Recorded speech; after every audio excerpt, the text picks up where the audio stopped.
Hey everyone, this is Hugh from Plaguelands Media bringing you another book look. I apologize for the cat who's just running out of the room. Right. No, he's going onto the chair. Okay. I'm bringing you another book look today. This time, the Remaking by Clay McLeod Chapman, who you might remember wrote Whisper Down the Lane, which I talked about in a previous video. Now, the Remaking, I'm just going to come out and say it's a fantastic horror novel for a number of different reasons, but primarily because it's an homage to horror films of the 70s and 80s. And also it's basically it's a statement on what remakes can actually do to the original story. So, without further ado, let's get into this next episode of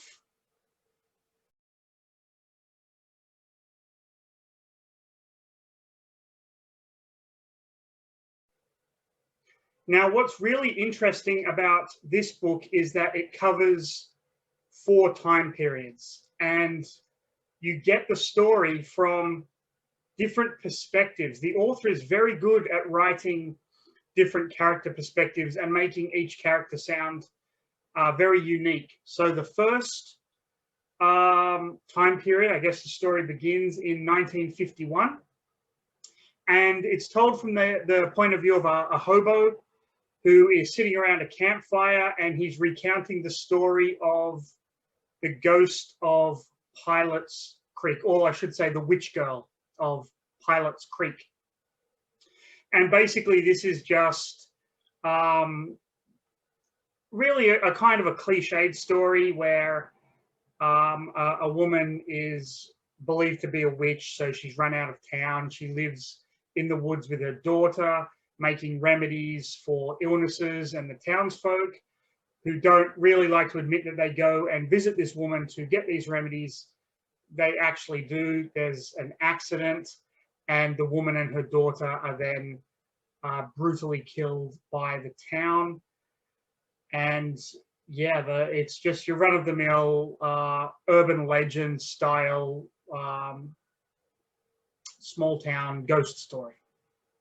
So then we jump to 1971, and a director from the town who grew up listening to this story, a director by the name of Lee Ketchum, who the name is, a nod to the horror author Jack Ketchum. He's going to make this ghost story into a movie. He's always had this idea to kind of make it into a movie. But he isn't the focus of this section. The focus is on a 9-year-old girl called Amber Pendleton, who is actually auditioning for the role of Jessica, the small girl from the ghost story. The ghost story, the mother is Ella Louise, and Jessica is the small girl. The movie is going to be called Don't Tread on Jessica's Grave. And she is auditioning for the role of Jessica. Now, what you get here, really before any of the horror actually starts, is you get a really good look into child stars in this era of the 70s and 80s, B-grade horror movies, how they were kind of pushed a lot by the directors because the directors had very little budget. So they broke a few rules on how long you could have a child acting for and things like that. You get a really good look at the industry in that respect. You also get a great look at Amber's mother, who wanted to be an actress in Hollywood but ended up falling pregnant. So she kind of pushes her daughter into all of these auditions, commercials, and then this movie, Don't Tread on Jessica's Grave, is going to be Amber's big break into Hollywood. But scattered throughout this section is just love letters to 70s horror movies, where you have For example, the little girl Amber keeps telling herself when she's sitting in the makeup chair and they're putting the makeup on her for this little witch girl Jessica, who is all burnt, and she's looking in the mirror and she's repeating to herself in her head, "It's only a movie, only a movie, only a movie," which is a direct tribute to the original trailer from The Last House on the Left, the 1972 Wes Craven film, The Last House on the Left. You know, you get that trailer that just has this repeating over and over. To avoid fainting, keep repeating. It's only a movie. Only a movie. Only a movie. Take as much as you can. Only a movie. And so you kind of get this idea that the author really loved this era of cinema and this genre of film. So ultimately, they're filming the movie and something goes wrong. Not going to tell you what, I want you to read the book. But we jump ahead to the next section, which is set in 1994 or 1995. I think 1995 or 1990. Anyway, in the mid 1990s. It doesn't really matter. But we catch up with Amber now. She's 34 years old, and she's hitting the convention circuit. She has not had her big break in Hollywood, but she's been doing little movies here and there, extras, parts, things like that. And so she's doing the convention circuit where her film, Don't Tread on Jessica's Grave, based upon the incident that happened, kind of gained a cult status. So much so that the book even references Siskel and Ebert giving it a bad review, and then many years later coming back and re-reviewing it because this movie has kind of taken on a life of its own. It's all told from a first-person perspective from Amber, whereas the earlier part was a third-person perspective, but still followed Amber. So you get Amber kind of how she's dealing with the convention circuit, and you get a really good look at just how damaging some fans can be to these people who maybe had movies make it big in a cult kind of sense of the word, and then they're kind of dragged to these conventions where it's the same thing over and over again. And there's things like there's a wonderful scene where Amber is talking to these two parents who have dressed their little girl up as Jessica from Don't Tread on Jessica's Grave. And Amber is kind of shocked by this because this little girl is far too young to have watched the movie, but the parents admit, "Oh, we watch it as a family. It's one of our favorite films." And she's kind of shocked and awed that parents would actually subject their children to these kind of films. This really struck a chord with me because my parents let me watch whatever I wanted growing up. And it never really occurred to me that maybe what I was watching wasn't good for me. I understood that these were just films. It was a form of fiction.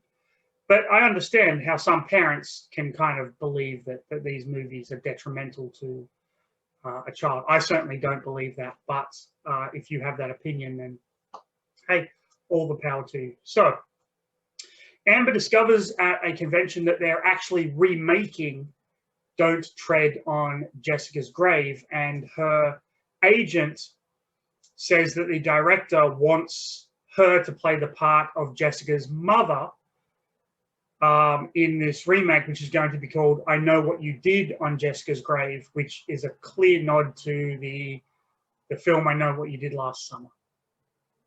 So she accepts the role, goes back to Pilot's Creek. They're filming in the Pilot Creek Cemetery, where the same incident that occurred in 1971, in the same place as that incident. She goes back there, and of course, things do not go well again. Now, we jump all the way to 2016. And this time we are following a gentleman who has a podcast, and he has tracked down Amber, who is now living in a caravan in Pilot's Creek. She has decided to stay in this town that has caused her so much grief over the years. And he tracks her down because he wants to know her story. He wants to know the truth behind the incidents that happened in 1971 and in the mid-1990s. So you have this idea that this story is constantly being told. It's the same story that's just kind of every generation, almost another version of it is coming out. And because of the medium of film, you got it reaching a wider audience. Now with the medium of podcasts, it's going to go even further. And that is the point that the remaking is trying to make. If you love horror novels, I recommend this. If you love horror cinema, I recommend this. If you love just learning about the industry, the era of Hollywood, especially in the 70s, where you did have the post-classical directors kind of rising up. You had Polanski, Scorsese, Spielberg, Lucas.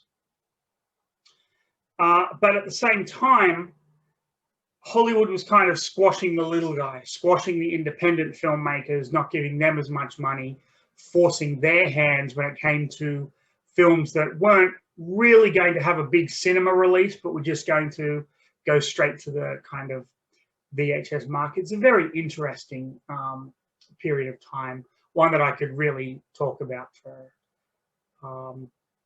forever, but this is about the book. So, The Remaking by Clay McLeod Chapman. I believe this is his second novel. His first novel, I believe, is called Miss Corpus. I have ordered it. It hasn't arrived yet. I'm sure I'm going to do a video on it when it comes. Second novel. And Whisper Down the Lane is the third novel. Now, you might be thinking, why is an author talking about cinema? Well, the author of this book actually co-wrote a screenplay for a very interesting and dark film called The Boy. So go and check that out. I believe it was released in 2015. And go and check that out. It's really quite a disturbing watch.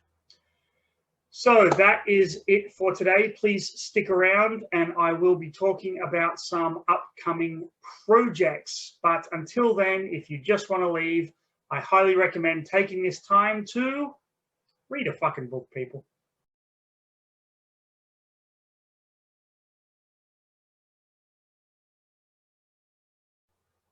Okay, so I just want to take a quick moment at the end of the video to talk about some of the things that Plagueland Media has coming up. We are very busy working on a number of comic book projects, fantasy comic, a crime comic. My good friend Ian Van Gammett is, of course, doing all of the art. I am working on the stories, getting a lot of feedback from another good friend of mine, Dr. Luke Carmen. And also the three of us will be working on, rather bizarrely, a picture book for adults. So kind of keep a lookout on that. We're keeping that one a little bit under wraps at the moment. As for videos, I do have a lot that I want to talk about, a lot that will be coming out. Yes, Rio. Yes, Rio. Yes, I am talking about books. Shut up. No, you shut up. Okay. So, coming up, I want to talk about Star Wars. I recently finished book 1 in the Han Solo trilogy called The Paradise Snare. Very good book. So I want to talk about Star Wars books. I have more Ed Brubaker and Sean Phillips books that I want to discuss, and a few more kind of fantasy books and whatnot there that I have been reading and wanting to comment on. So keep a lookout for that. I will continue to try and get one video out a week, but because I'm going on vacation soon, I might be making more than one video a week. You'll just have to wait and see. So please continue following Playlands Media. We love your support. Stay safe, and I will see you in the next video.